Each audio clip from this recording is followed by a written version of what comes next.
yani spirit, wajibu commitment, na kujali caring kunaleta kushirikiana au kushirikishana na kujenga umoja wa kijamii, na ndicho kilichotokea katika mwezi mtukufu. Wote tulikuwa wamoja, tukila pamoja, tukiomba, na yote ambayo tuliyafanya katika mwezi mtukufu. Leo tunaposherehekea Eid al-Fitri baada ya kumalizika kwa mfungo wa Ramadhani, ni wasihi Waislamu na wananchi wote tuendeleze ucha Mungu tuliouonesha katika kipindi cha mwezi mtukufu wa Ramadhani. Tuzilinde ibada tulizozifanya kipindi cha Ramadhani na kujizuia na vitendo vinavyomchukiza Mungu au maasi. Tuendelee na umoja na mshikamano tuliokuwa nao kwenye msimu wa mfungo. Udugu na mshikamano sio kwa kipindi cha mwezi mtukufu wa Ramadhani peke yake. Mheshimiwa Mufti, ndugu viongozi na ndugu Waislamu, kama mnavyofahamu, katika kipindi hiki cha awamu ya 6 tumefikisha mwaka wa 4 wa uongozi. Nichukue fursa hii kumshukuru Mungu kwa uhai na afya njema, shani na jaala zake kwa kuniwezesha kulitumikia taifa letu. Shukrani zangu za dhati kwa viongozi wa dini nchi nzima kwa kunipokea kwa mikono miwili tangu nipopokea dhamana hii. Asanteni sana kwa kuwa nami bega kwa bega kwa dua, maombi na sala, pamoja na ushauri niliokuwa nikiupata kwa kipindi chote hiki. Asanteni sana kwa salamu za pongezi na kunitia moyo kwa kazi tunazoendelea kuzifanya kwa maslahi mapana ya nchi yetu. Hakika kutokana na wingi wa dua na maombi ilimpendeza Mwenyezi Mungu na imempendeza Mwenyezi Mungu kutufungulia milango ya kheri na baraka, kutujalia amani na utulivu nchini, hali iliyotujengea mazingira mazuri ya kutekeleza yote yaliyofanyika na kutunufaisha kiuchumi, kijamii na kisiasa. Katika uhalisia, mema na mafanikio tunayoyazungumzia leo yameletwa na yanalindwa na uwepo wa amani na utulivu ndani ya nchi yetu. Nchi yetu inatambulika kuwa na sifa ya kutunza amani na utulivu tangu tupate uhuru mwaka 1961 hadi sasa. Utulivu huu umetuwezesha kuwa na mpangilio mzuri wa kubadilishana uongozi wa nchi kupitia utamaduni wetu wa kisiasa, uchaguzi wa kila baada ya miaka 5. Kwa namna ya kipekee, nataka niwashukuru viongozi wa dini nchini kwa kuendelea kuwa walinzi imara wa amani yetu. Nchi yetu imeendelea kuwa yenye umoja na mshikamano kwa sababu viongozi wetu wa dini wanajiepusha na mahubiri yenye uchochezi na kuleta mifarakano. Pamoja na mafanikio hayo, nitumie fursa hii kuwakumbusha kuwa kama walivyogusia wenzangu, Mheshimiwa Mufti na wengine walionitangulia kusema, kwa mwaka huu tunakabiliwa na uchaguzi.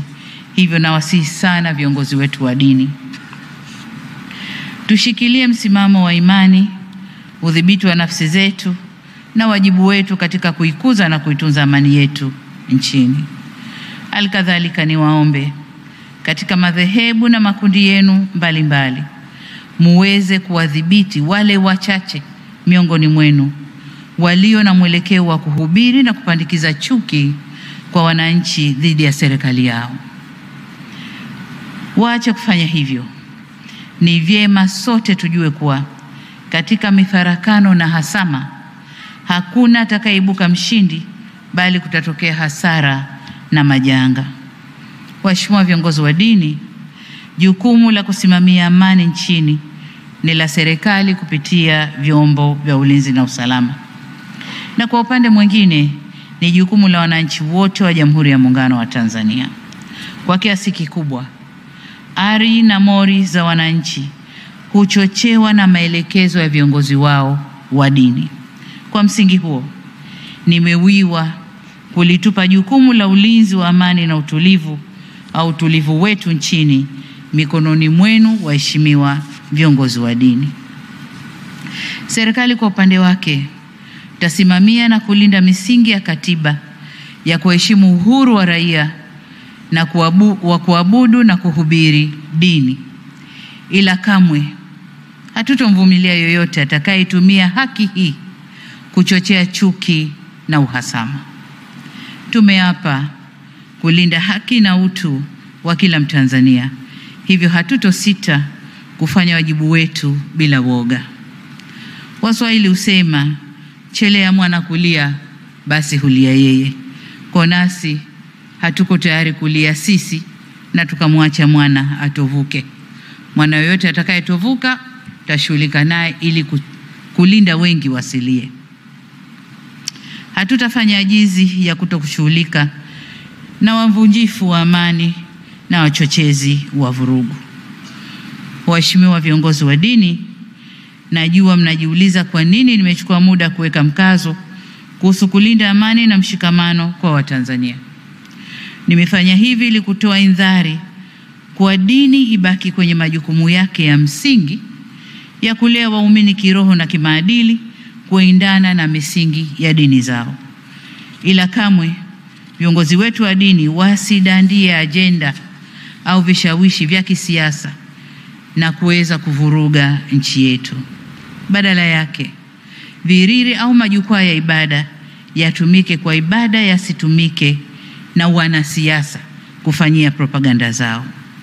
Matarajio yetu ni kuwa majukwaa haya ya kidini yatafanya kazi ya kutuliza hali na kuleta amani pale wanasiasa watakapotibua utulivu ndani ya nchi yetu.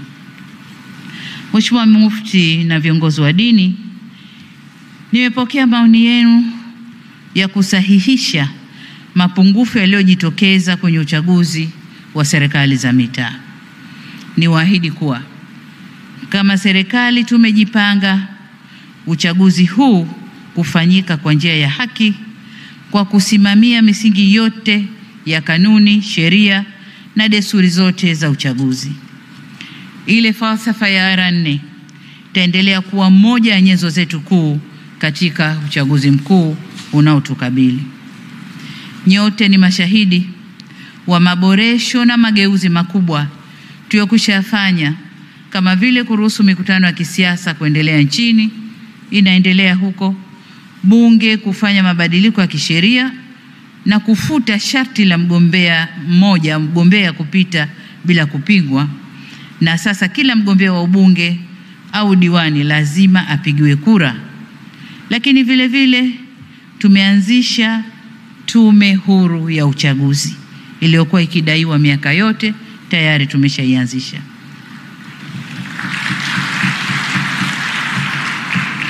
Tumeweza kufanya haya yote kwa kushirikisha wadau wote wa kisiasa na tulikubaliana hivi. Vile vile kwa nyakati tofauti, Tume Huru ya Taifa ya Uchaguzi imekuwa ikiwahakikishia Watanzania utayari wao wa kusimamia haki. Nitoe wito kwa wadau wote wa kisiasa kuhakikisha wanatimiza wajibu wao kikamilifu. Milango ya serikali ipo wazi kusikiliza wadau mbalimbali, ikiwemo kupitia majukwaa yaliyopo kama vile Tanzania Center for Democracy na majukwaa mengine yanayoruhusu tuzungumze. Nanyi viongozi wa dini, mtusaidie kuelimisha waumini umuhimu wa kutumia haki yao ya kidemokrasia ya kupiga kura ili waweze kuchagua viongozi wenye weledi, wachapakazi na watakaoleta maendeleo. Nimefurahishwa sana na kauli mbiu yenu inayosema amani ndio msingi wa maendeleo. Shiriki uchaguzi kwa salama na amani. Hii inaonyesha kuwa mnatambua wajibu wenu kwa elimu ya mpiga kura ni jukumu shirikishi na si la viongozi wa serikali peke yao. Ni vyema tukafahamisha Watanzania kwa sie ni ndugu au udugu wa Tanzania unakuja kwanza, na kamwe tusiruhusu itikadi za kisiasa zikatugawa, kwani kuna maisha baada ya uchaguzi. Mheshimiwa Mufti na viongozi wa dini, nikupongeze wewe binafsi Mheshimiwa Mufti na watendaji wote wa BAKWATA kwa kazi kubwa na kazi nzuri ya kupeleka mahujaji kule Maka kila mwaka. Kwa miaka mingi mmeweza kuwasafirisha, kuwahudumia na kuwarejesha salama mahujaji wetu hapa nyumbani. Niwatie moyo kwa muendelee kuimarisha huduma zenu ili zivutie watu wengi zaidi kwenda kufanya hija wakiambatana na BAKWATA au BAKWATA kubakia kuwa taasisi pendwa kwa wale wanaotaka kwenda hija. Hapa pia niziombe taasisi zenye kupeleka watu hija wawe na weledi na wasimamie kazi yao vyema. Si vyema kuwakirihisha mahujaji kutokana na kuwa na utaratibu usio na uwazi na kutokuwa wakweli kuhusu huduma kamili zinazotolewa na taasisi mbalimbali zinazopeleka mahujaji. Kwa upande mwingine, ni vyema mkazingatia vigezo vilivyowekwa au mlivyowekewa kwenye usajili wenu ili kuondoa adha na kadhia kwa mahujaji. Kuhusu ombi lenu la kufunguliwa mfumo kwa wanaomba kwenda hija, niseme tumelipokea na tutalifanyia kazi.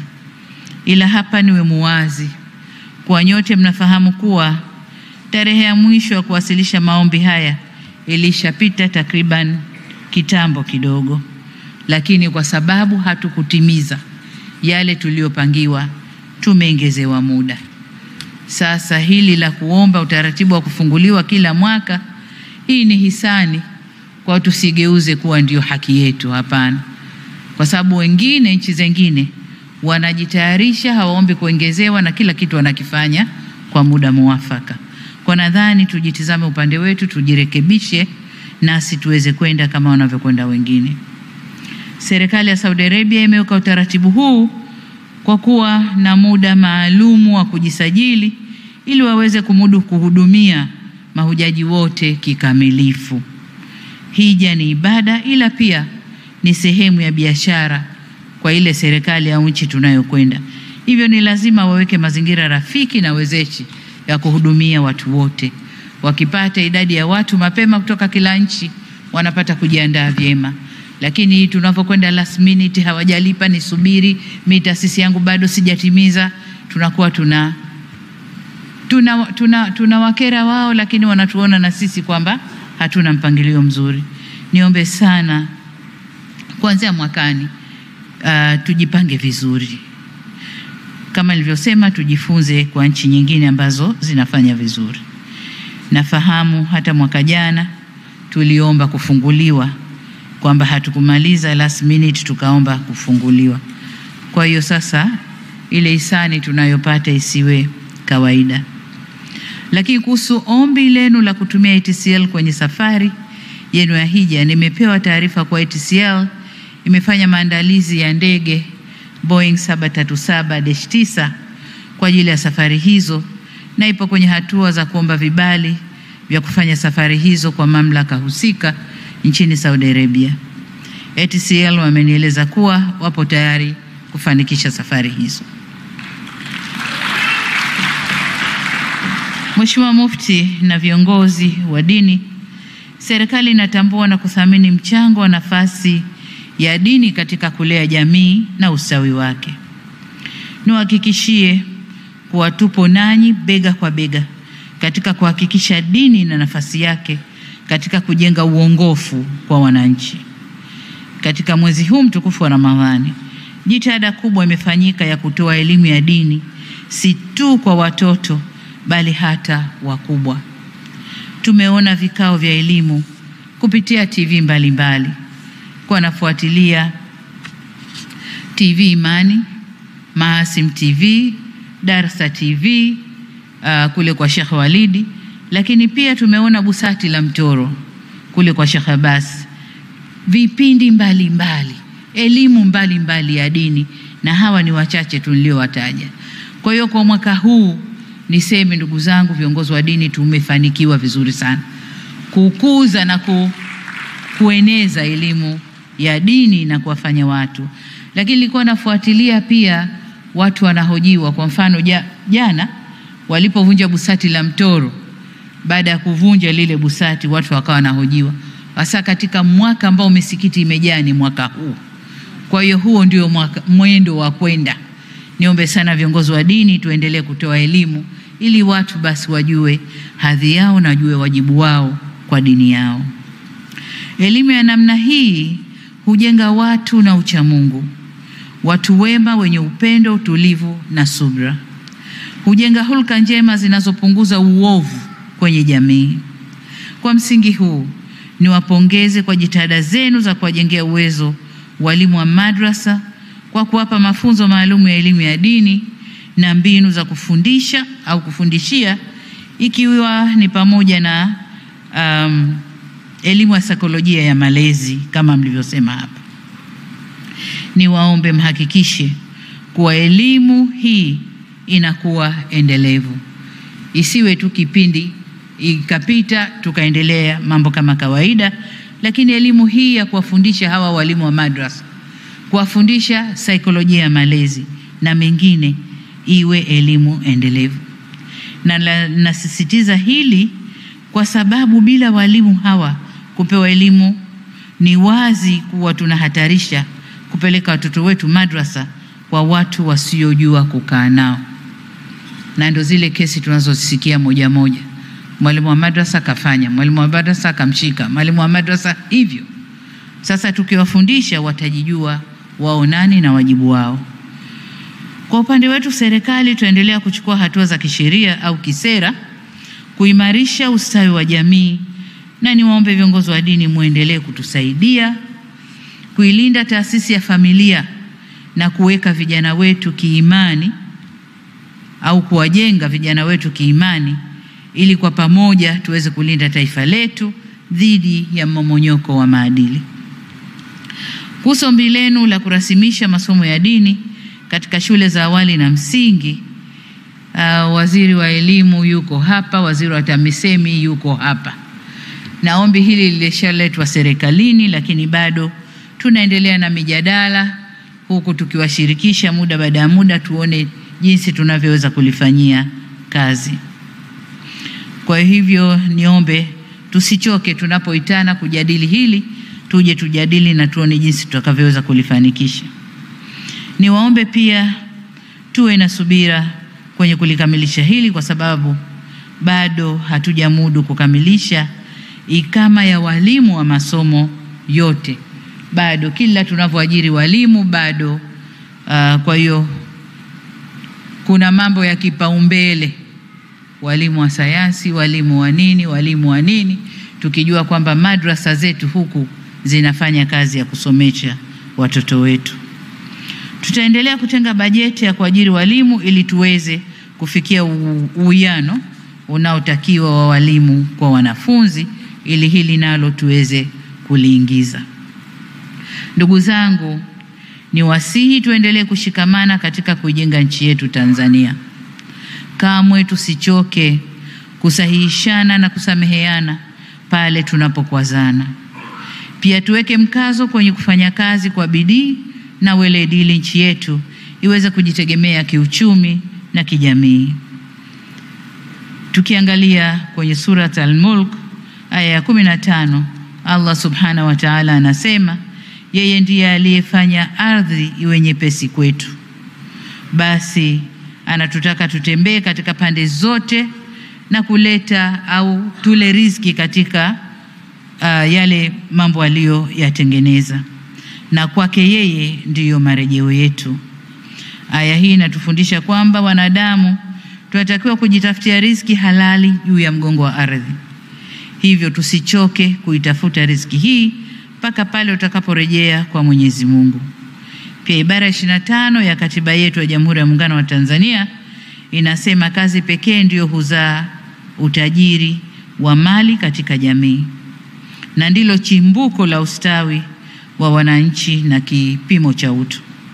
Na ndio maana awamu zote zilizoendesha serikali Tanzania wanakuja na slogan zenye neno kazi ndani yake. Kazi lazima ipo, kazi iendelee, hapa kazi tu, kazi ni utu, kazi ni nini. Lakini sasa hivi kupitia chama chetu tunakuja na slogan kazi na utu, tusonge mbele. Kwa hiyo kazi imesisitizwa kwenye dini, lakini pia huku kwetu kwenye serikali. Ninapohitimisha, Mheshimiwa Mufti, waheshimiwa mashekhe, Waislamu wenzangu na wageni waalikwa, niseme leo sio siku ya maneno mengi. Hapa pengine tulitoka kule msikitini, wengine hawakuwahi kurudi nyumbani, tumekimbilia huku tusichelewe. Lakini kule nyumbani kumeandaliwa vyema na kawa halijafunguliwa bado. Kwa hiyo tupate muda tukafungue makawa. Sasa nikisema hivyo nimalizie kwa kuwataka Waislamu na Watanzania wote kwa ujumla, au kuwatakia Waislamu na Watanzania wote kwa ujumla sikukuu njema Eid al-Fitri yenye fanaka na faraja tele. Tuisherehekee kwa amani na usalama, tujilinde na tujiepushe na vitendo viovu vya uvunjifu wa amani au vinavyohatarisha usalama wetu na wananchi wetu. Baada ya kusema hayo, niwashukuru sana kwa kunisikiliza. Wabillahi taufik. Jamhuri ya Muungano wa Tanzania. Assalamu alaikum wa rahmatullahi wa barakatuh. Asante sana.